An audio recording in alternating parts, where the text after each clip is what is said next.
All right, what's up, everybody? Welcome to episode 4 of the Lenny Poliziani Show. Today, I got with me a special guest, Christy Kotwica, who is a good friend and a local real estate agent in the Pittsburgh market. Christy, why don't you introduce yourself? Hi, everybody. I'm Christy Kotwica, as Lenny said, good friend and realtor in Pittsburgh with Coldwell Banker. Um, I've been in real estate helping Lenny. We've made a great partnership this past year. It's been awesome, and I'm very excited to be here. Awesome. So, Christy, how did you and when did you, I don't know if you ever talked about it, get into real estate?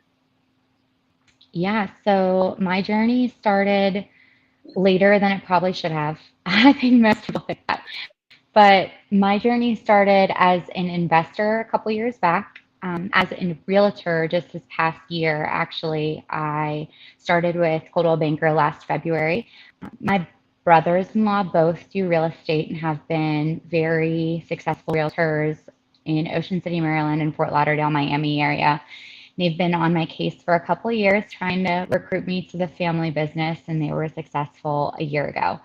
So we were purchasing buildings, and then it seemed like I needed to be my own real estate agent all the time. So I decided to take the plunge and started with Coldwell Banker this past year. So, and when did you, I guess, first buy your first investment property? Hmm. Our first investment property we purchased right after COVID started. So it was in the middle of 2020. I think we closed in March, if I'm not mistaken. That was our first one. It was a mixed use building. And then we ended up purchasing a single family after that. Nice, nice. And then from there, you were like, okay, it makes sense for me to get my license because you saw what agents were making, or was that, how did you make the decision? Yeah, so, well, a little bit of both. In my experience with both of my brothers, they were both having successful careers.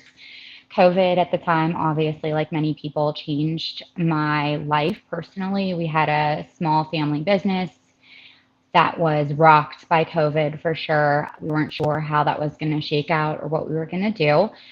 I had been a teacher before. I was really not trying to go back to that. And then, with regard to my experience here in the Pittsburgh market, I felt like I was always the one doing the work, right? Like I was always the one, even if I had a realtor, figuring out, searching Yeah, out the properties, finding the you're just deals for hustling. myself. And yeah, and it was just like, why am I not taking advantage of this? Like, why am I not representing myself? I feel like I'm doing all of it, so I might as well just Yeah, rip the cord and just do do it everything. myself. Heck Yeah. yeah. Now your brothers. Now we talked about this before, but was your parents in real estate? How did they've been in real estate? Your brothers have been in a real estate agent for a long time, right? Yeah, ish. So they're my brothers-in-law actually, and my sister-in-law. My brother-in-law and sister-in-law in Ocean City, Maryland, were the first ones to get into real estate, and I want to say Sean's been in it for, gosh, I mean, it's more than 6 years, I think, at this point. So it's definitely been a minute. Jeff, my brother-in-law in Fort Lauderdale, Miami, started about 3 years ago, and he has been doing really well as well. So none of us had prior experience. We just all have been really motivated to be successful and figure out what's next and talking to Yeah. people, and it just really seemed like a natural fit. So when Sean started, he had before been in like the restaurant industry and transitioned into real estate. And he was like, guys, you got to try it. Like, it's so good. Every year at Christmas, he's like, come on, just join the team. Like, let's go. Yep. And finally recruited us to do it. So it's worked out. It's worked out really well for all of us. So do you feel like being a real estate agent or in real estate matches your personality perfectly? I know that you've done things in the past, but Yes, I couldn't think of a more perfect job for myself. I love it. It's always problem solving, yep, thinking on your feet, figuring no two deals are the same, right? I mean, you've seen that. And I love that about it. It feels like a game. It feels like I constantly have to be changing or adapting or doing something different. And I get to teach people along the way, which I really love too. So I'm learning every day. I get to play a game and I'm teaching people. I mean, I don't know. I can't imagine doing anything that would fit my personality more. Yep. And I think that's where we kind of related and hit it off because, the same thing where you don't get the same thing twice. Even though it's the same concept, I guess, what we do, but every situation is different. You have to be creative. You have to be a go-getter. And it for me, I didn't have anybody in real estate. I got into it about 2 years ago. I was always searching to start my own company or go out on my own. I just couldn't come up with an idea or a product and went to a couple of real estate meetups and was like, wow, this kind of has everything and sky's the limit. Right. So I knew right away that the industry was definitely something I wanted to get into. I started out obviously on a different path. As an investor, I do have my license, but I don't really use it except for referrals, things like that. So that's exactly why I wanted to get you on the show because you're a full-time real estate agent, killing it. What was the award you just got? So last year I was part of Coldwell Bankers International Sterling Society, but I was officially Pittsburgh's Rookie of the Year. So there it was exciting. Congratulations. Yeah. That's Thank huge. you. Yeah, it was awesome. Yeah, that's awesome. And a mutual friend of ours, Chris Ellison, who I went to high school with, introduced us. When did we first start working together? It was back in August of 2021. Yeah, maybe a little bit sooner because you had a referral. Actually, Chris took me to where we did just a regular listing. Like it didn't work out for one of your projects. It was just not, the market wasn't there. Gotcha. The profit margin wasn't there. Okay. Yeah. And am I your first investor type fix and flip person you worked with, or did you work with other investors in the past? No, you were the first investor that I took on for sure. To do flips and relist them on the other side. Mm-hmm. So let's talk about that because I think a lot of people in this market, whether you come from the real estate agent side or the investment side, wholesale side, they don't know how to, I guess, interact or utilize each other. It's a tough market right now for everybody, but we've had some success, and we've just gotten started, even off of the MLS. In our market, right. Which a lot of people overlook or just think that there's too much competition, you can't get deals there. So, you hustle. You every day you're sending me things, but how do you do it? With providing me deals and what do you look for to teach other agents that maybe want to work with investors? So first of all, I always tell people that my number one thing, no matter who I'm working with on the other side for my clients, is to develop a relationship so that I understand exactly what you're looking for. So whether that's, somebody buying or somebody selling a regular property or an investor client, right? For us, we work together a lot. How many times a week do I talk to you? I probably talk to you every day. Yeah. I think I talk to you every day. Yep. So I want to know what's going to make it work for my client. It's not really about me at the end of the day, right? Like, what are the numbers going to have to be to make it work for you? What areas is it going to work out for you? How much work do you want to put in? What kind of crew or experience are you going to have? So to me, no matter who I'm working with as a realtor, that's step one. Out of the gate, got to know your client and you've got to know what they're looking for. So nothing changes, just because no, not really. Looking to buy a home to live in, the concept stays the same. Yeah, I think so. Not everybody wants a ready-made house. Some of my clients want to take on a couple of small projects for themselves. So, not everybody wants to live in a mega mansion and not everybody wants an acre of property. So you have to know what it is that they're looking for. Yeah. And I think that because I've tried this in the past and there's so many real estate agents out there, there's so many investors, but it doesn't work out or you try to look and make a couple offers and then it fizzles out. But we've maintained this, and I think it's a lot because of you, where you reach out every day. You're sending me properties. You respond right away, and I know you do that with everybody you work with. But that's what you have to do in real estate, especially in a seller's market like this. Yep. It's huge. It's huge. Yep, So absolutely. yeah, if you want to dive into that more, because I don't think people put enough emphasis on that. So one of the things I think that was really inspiring from spending some time with my brother-in-law, Jeff, in Fort Lauderdale, Miami, especially because we visit him more. No offense to Sean. He He's gonna watch this. would, I know he is, I know. But he was really inspiring whenever we were down there. He drove us around and he was like, listen, I know this house sold for this much, this house sold for this much, this person lives in this house, this person lives in this house. And he knew everything, every single property. And I was like, man, you like, how do you have that, right? And he designates time every day to look through his entire multi-list and then also research neighborhoods. And once you do it for a little while, you can say, I've been in this house, I've been in that house, I've been in that house, and you get the flow of it. But you have to have a routine where you know your market.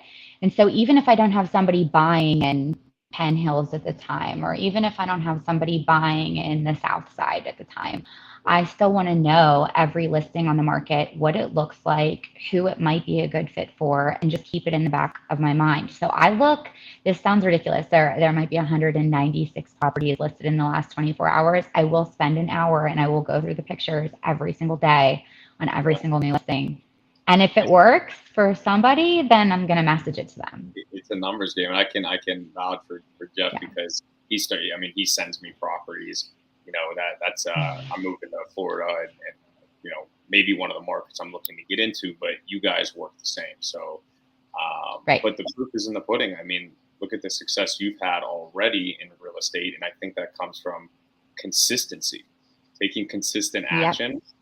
Not looking at the shiny object syndrome, knowing that this is a numbers game. I mean, and you're going to have to go through so many properties, right? To get a deal or to find that right house for somebody. I mean, and I'm guilty of this. You post the successes. When you get a deal or you do a flip, but how many offers do we make, and how many deals do we lose? A lot. We do a lot.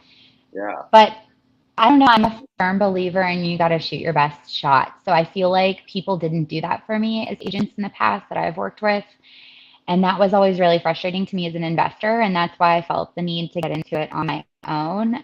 But that's what I think also makes me a good partner for an investor, because you're not going to offend me with a price, right? At the end of the day, most people and easy sells on houses are going to be houses that are done, which is what you do. You take a house and you say, man, that looks rough and it could look so much better. And we could do this to it, right? And I can take a look and I can tell you, well, if we get it, we could, get it for something like this. But on the other side, it's going to sell at X price. And if the numbers work, the numbers work. And if they don't, then they don't. We have to walk away, and that's okay. But at the end of the day, what is that sports saying? I'm sorry, I didn't know this. You miss 100% of the shots that you don't take. I hear it. It's a Tom. I'm trying to fit that in. I don't have that yet, but you miss 100% of the shots that you don't take. So, I mean, I think this week, just to even talk, I think we wrote 4 offers, right? Yeah. Did we write 4 offers? I think Sunday alone was 4 or 5 offers on Sunday. Yeah. So we wrote, and this is a seller's market, like you said. There are multiple offers on every property. Most of the properties that we're offering on are not glamorous by any means. Could be, but they're not yet. And so we got to shoot our shot, but the numbers have to work out. And if they don't, then they don't. So we'll just move on to the next thing. I mean, you can't get mad when it doesn't work, and you can't feel bad when it doesn't work, right? Like, no. What do you think? No, not at all. You have to be a responsible buyer. You have to, because all you're going to do is, instead of just letting yourself down, if you feel that way, you're going to let somebody else down.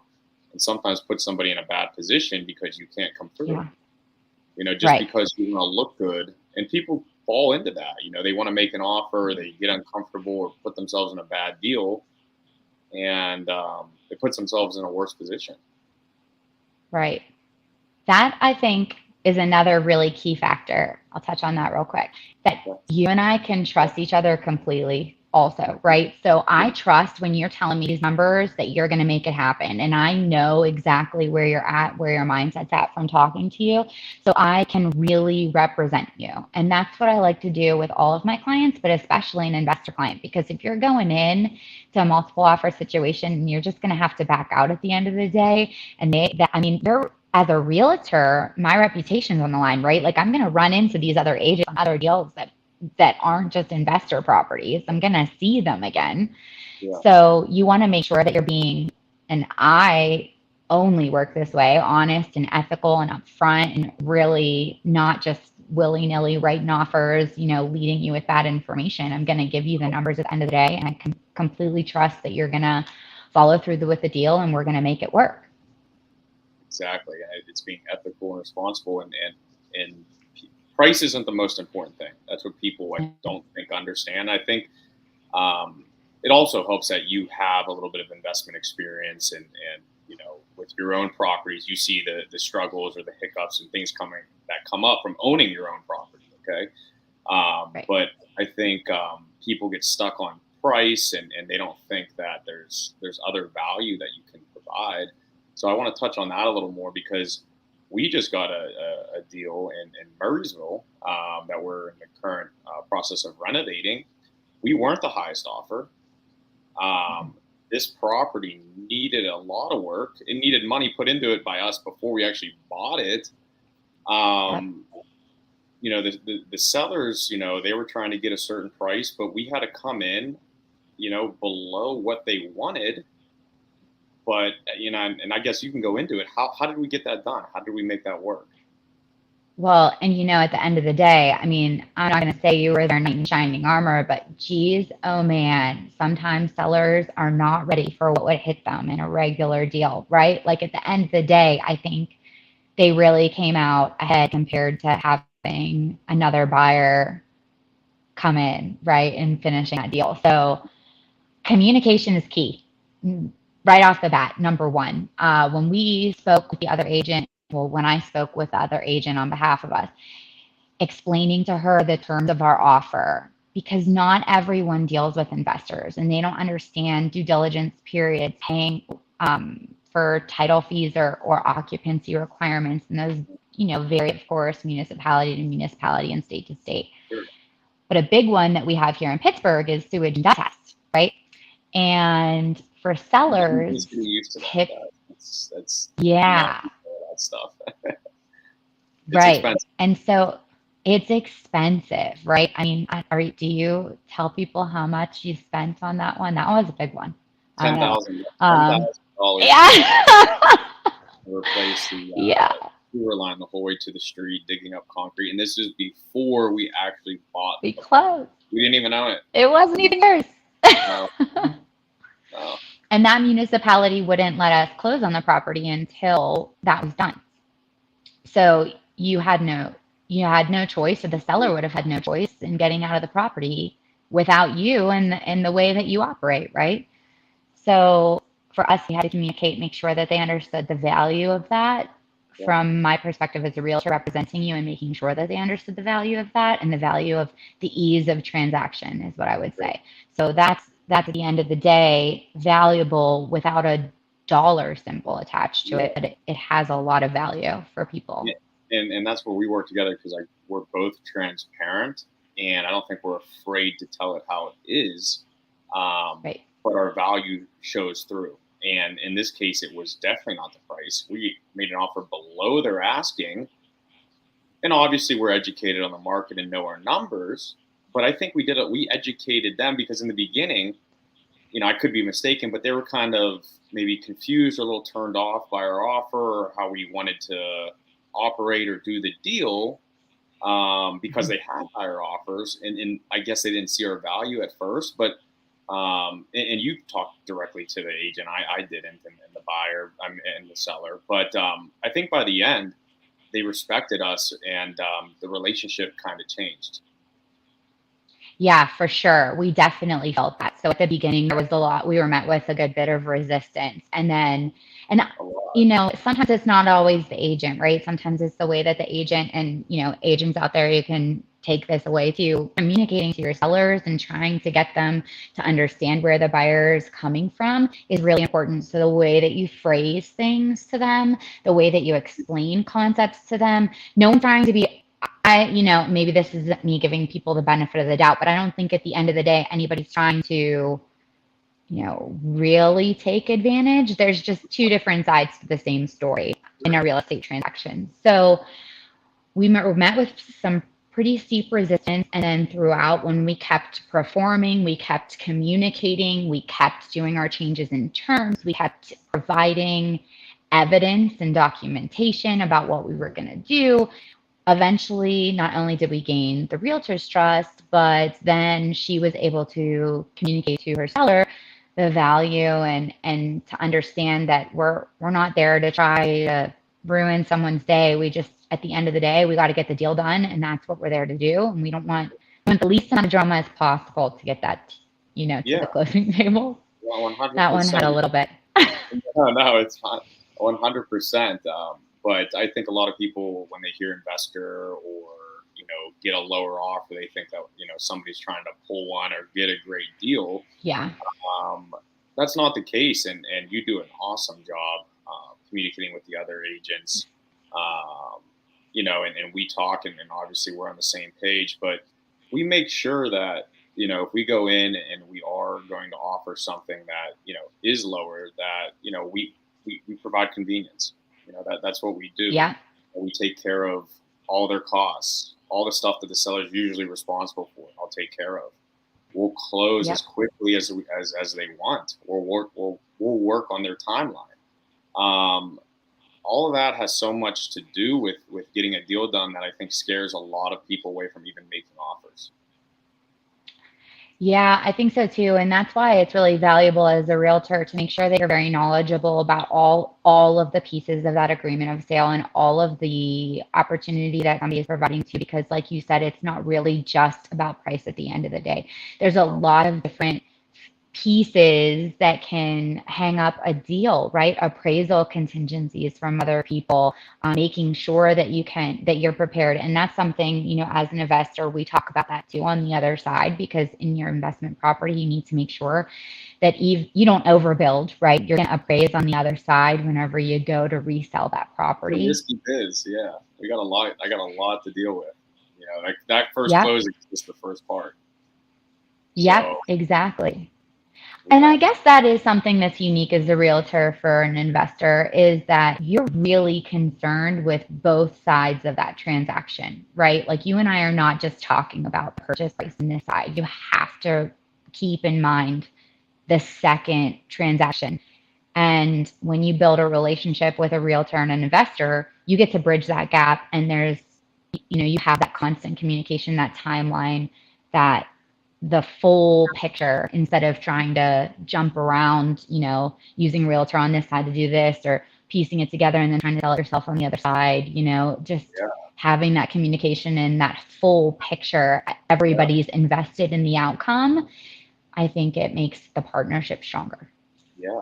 That's a great point that I think other realtors, investors can take away because you're counting on me. I'm putting your Mhm. reputation on the line to close the deal on the front end, but Yeah. also you have to look out for me on the back end and make sure that I'm not getting into a bad deal. It's going to be able to appraise what we want it for, and that you're going to be able to resell it once we finish the product or whatever we Yeah. choose to do with it. Right. Exactly. There's a lot that goes on there, but and that's the thing is that's why I think um, you got to be in it for the big picture. What do Yeah. you, I guess, and it could be personality because I know you love, you're constantly going like me. You love getting in the mix of everything, figuring things out, providing value, solutions. But Yep. what what do you like about working with an investor? What are the benefits as far as an agent? You know, if an agent's out there like thinking about working with an investor, what would you say are some benefits? So benefits are that if you can form, well, it's kind of a double-edged sword. So a Sure. benefit is that, you and I work together really well. And if that wasn't the case and I didn't trust you, this would totally suck. I mean, I would not like Time of doing year. this. And Yeah. Yeah. so, It's a lot of work. but it's a lot of work. It is. It's a lot of work. It's a lot of offers. It's a lot of rejection. It's a lot of, and not from you, but from other, Yeah. other realtors and other deals. And so you have to you have to really enjoy this piece. But on the flip side, right, like I get not a transactional relationship with someone. It is like we're building a whole team. We're going back. We're revisiting the properties. We're like, it's more of a team kind of style of real estate rather than just, hey guys, we're going to buy your first house and you're Yeah. going to love it. And maybe I'll talk to you in 3 to 5 years and I'll sell your house and buy you a new one. Yeah. So I don't know. It has more of a team feel, which I like a lot. Gotcha. And you said a couple of things that I want to touch on, you know, and I know that you're, you know, this is why sometimes it doesn't work because you might have some momentum. You might be working with a realtor for the first week. They're sending you deals, you're making offers, and it kind of dies out because you are having to do a lot of work up front for me. But, you know, I think a lot of investors don't make it easy on the agents as well when they're working together because we are going to have to make a lot of offers. We are going to have a lot shut down because, you know, we have costs and we're not the highest paying people in this market. That's a problem. So Right. there's a couple of things that we worked on that, you know, we're still working on, especially in the very beginning to make this easier on the both of us. I think one thing was you and me coming up with a strategy or really understanding how I like to make offers and Yes. kind of automating the whole purchase, you know, the contract, the offer contract that we send out. Yes, for I sure. think, I have a saved standard agreement of sale template called Lenny in my zip one. So yeah, no, that is definitely true because a lot of the things transfer from deal to deal. So once you iron out some of those details, like, maybe hand money changes a little bit, but we have a system for how we do sorry, it's the people don't call it hand money everywhere. What do they call it? yeah. EMD, Yeah. earnest money, hand money, Yeah. Okay. there's a couple Yeah. different names. So there's a couple different names. Whatever you want to call it. Whatever people want to call it. So that your due diligence period, the way you like to operate, how how can we get in, and what are we looking for, and what kinds of repairs are we going to do, paying for certain things, to make it an easy transaction for sellers. So a lot of that stuff stays from deal to deal, and sometimes we have to tweak it, but it is Sure. a super time saver having all of that, put together already so that we don't have to revisit every small detail every time. Yep. And for investors out there, due diligence period, I say, you know, it could be one day. I mean, as long as, and we try to make it, again, we try to provide value to everybody. So we try to make it easy on the seller. And, you know, for the most part, we don't get a professional inspection. We don't get appraisals. You know, we're eyeing this up. So all we need to do is have a contractor review at this point, go to the property, get pictures. I'm looking at it, and then we're making a decision. So we need one day, but I think we put 3 days just for scheduling purposes, but we Yeah, really try to make it easy on the sellers. right. Yeah. It's true. So, And then on us, I think too, because you don't have all the time in the world to talk to me. I mean, sometimes I get a 30-second voice memo or something, right? Like I you're think that's, busy too. So you don't want to spend an hour talking to me every time we want to place an offer on things, especially like we have things to do. So and I realize that, and I think that it goes both ways. Like we keep talking about, that's yeah. why, we're not burning each other out. Mm-mm. Because I respect your time and I know that you're doing you got all your other clients as well, so I know I'm not the only one. And I think a lot of people take advantage of that or don't realize that, because you're really busy, and so, Yeah. we want to make this simple. Right. Yeah. I think this, and I'm doing this virtually, so that doesn't make Yeah. it doesn't make it any easier. Nope. You So definitely I have to guess trust your realtor then. I could really let you down if I wasn't honest about a property or going to look at something or telling you about the comps in the neighborhood or, you're just 100%. blind Yeah, trust. and that's trust. So this is a huge thing. I trust you with the numbers now. This has taken a while, but you kind of see how I work. And honestly, if you could, I'd have you sign off on it. So, um, you know, as an agent, maybe you can touch on like really knowing your numbers and understanding the numbers, because you'll send me a property and I trust you on what we think we can resell it for, and you Right. understand, you're getting a better feel of how much work. So Yeah. I guess touch up on that a little bit, with how important it is to be truthful with numbers. I feel like if I could boil my job down to one thing, it's that, right? Like you have a team of people for title and making sure that there's nothing wrong. I am not a contractor. I cannot tell you how much something is going to cost. I mean, getting a little better at it, I guess, while we work together and kind of have a rough idea, but I I can't tell trust you you. how much it's going to cost to fix a retaining wall.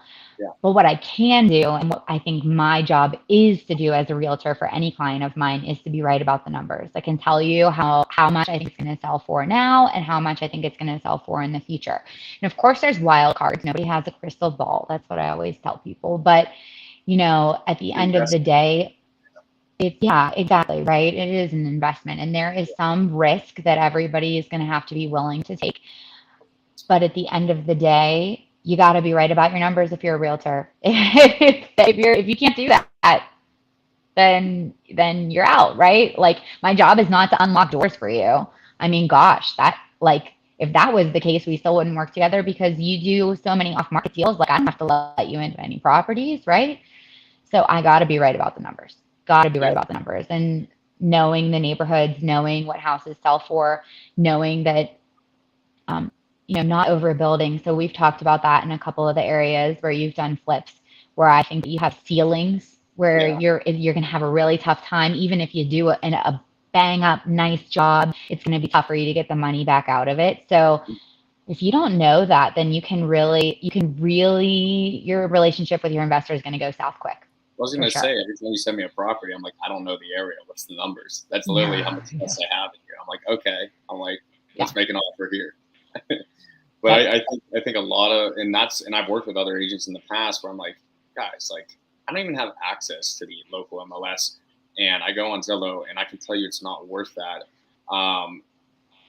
You see the big picture, or at least I got that right away. I think a lot of people want to do a deal, force a deal, and can tarnish and ruin a relationship because they're yeah, not being truthful with you, and yeah, you might get the deal and they might trust you on the numbers. Like I could trust you if you told me a house is going to sell for 300 and it's actually going to sell for 250. At this point, I'm going to believe you. We're going to buy the deal. right, So think big picture, think long term. There's a ton of opportunity out there, um, and it's not easy. Like you guys see the good right, stuff, but I mean, it is right, tough. It's a grind. right. It's a I will grind. say I will say that was something our mutual friend Chris. What's up, He Chris? definitely when I was first started, I'll give him a shout out. He Yeah, said he was gonna pop in. But he's a I good dude. do think He better be on here. yeah. So he really impressed upon me like whenever I was just starting that just let the numbers speak for themselves, right? Like if you force a deal, it's just not going to work out on the other side. Someone's going to get mad at you. Your deal is going to fall through. You're not going to close. There's going to be a problem with an appraisal somewhere along the way. The numbers, the market will always come out to be where the market wants to be. And the market's going to tell you exactly what a house is worth. And whether that's when you're listing it and if you're not getting offers right away, I mean, in a market like this, that's pretty rough, right? I feel bad. Or Yeah, I feel I bad know, sometimes. Like I'm letting you down. You're like I wish I could offer more. I'm like I can't, Christy, but you stick with don't me. worry. Got That's me. right. Absolutely. Yeah, absolutely. but when we're right and then it works out, I mean, it works out for so many people, right? Like as a realtor, it's exciting that, I mean, I don't know how much you've gone in. This is episode 4, so I don't know. I'm not, no spoiler alerts, so stop me if I am. But like that first house that we did, and it turned out great. You took a house that was rough, man. I mean, it was rough, and like if I had taken buyers in to see that, I know that I would have had to show it a couple times. If I had been a listing agent on that first one, I definitely wouldn't have been getting strong offers. And you made those people happy. It was an easy transaction. The property came out nice on the other side. We got to list it. I got to make somebody else happy, and their buyers loved the house and got to move in. And so, you know, that's rewarding. No forced deals. It was what it was. I was honest with you about the price on the other side. I kept telling you, because you even asked. Yeah. Yeah. And you even asked, you're like, well, what if we did this? Could we get up to this number? Like, and I'd have to tell you, I'm sorry, no, I just don't think that you're going to get there. You're not going to get a return on that. At the end of the day, a realtor should know their finishes. A realtor should know the numbers. A realtor should know the neighborhood. And that's my job in this partnership, is to help you with the numbers. And so I do feel like they have to be right. You can't force it. Nobody will make any money. I won't make any money on the next one. Even if it goes, a couple more months, we don't make anything together. Pretty soon, things change, and the big picture is, you missed out on maybe a deal or two here, but you saved everybody from either a tight deal or a headache. But the law of attraction, abundance, things will come in bunches. And consistency and staying with it. But as I get more experience, because we both entered real estate about the same time, we're newer. I'm just getting comfortable, being myself, which I realize is transparency. I talk to sellers all day long, and at first I wasn't comfortable, explaining the numbers, but I have to do them right and let them know that, listen, I can only offer this, but I can help you in these areas. And if they don't like it, it's not a good fit. We don't get that deal. Guess what? On to the next one. Don't waste your time. Exactly. Yeah. I think, with some of those deals, your numbers are tight, though. One of the ways that was good for us to be a team too, aside from just your investment properties, and because you had your realtor's license, you were able to do referrals with me too. Sure. So if you had a deal come up that was too tight, right? You have a couple different options for deals that are too tight. I know, I don't know how much you've talked about this on your podcast yet, but one of the things was just to take a referral, right? You found a potential seller, somebody's house was, nice enough. Maybe they needed some fresh coat of paint and some siding fixed up and the deck power washed or something, but they were able to get a good market value for the house the way that it was. And it wasn't a lost lead for you. And it was a benefit to working with a realtor who you could trust on the other side, who you knew was going to uphold your reputation as well, I think. Exactly. And that started with me saying, hey, listen, I actually disqualified myself. We're not a good fit. You should just list this with an agent. Right. You're wanting too much. And honestly, you should. It doesn't need that much work. You should list it to get more money. I'm not providing you that much value. And on the flip side, I'm glad you brought it up. Investors, if you're trying to gain a realtor's respect, you want them to work with you. It takes a while for you guys to do deals together. How are you going to add value to realtors? Referrals. If you're marketing in that market and it's, like I just said, a lead that isn't good for a wholesale or fix and flip or whatever, send it to the realtor you're trying to work with. Give them a listing. Put money in their pocket. Think of them. It goes both ways. So, you can't always expect people to want to work for you, with you, because in the beginning they're working for you. It takes a while. So that's a huge value add, is you're giving them opportunities at the same time. Yep, so, absolutely. I'm glad you brought that up. Well, listen, I always like to end it with something with mindset. So, I think this will be good for you because I know your personality now. For somebody struggling out there or just starting, and even us that we've been in it and it's tough, what keeps you going? What what do you do mindset wise? How do you stay motivated? Well, I love Tom Brady, and I'm going to figure out one way to get him onto the I show. knew this So one one time or another. you just you just have to wake up every morning preparing for the championship, right? Tom Brady does say LFG every day. It's not one game, it's not one practice. It's definitely the whole thing. He's not satisfied even with winning a Super Bowl, right? Like I won Rookie of the Year last year. That's not enough. Like I'm ready to go every day.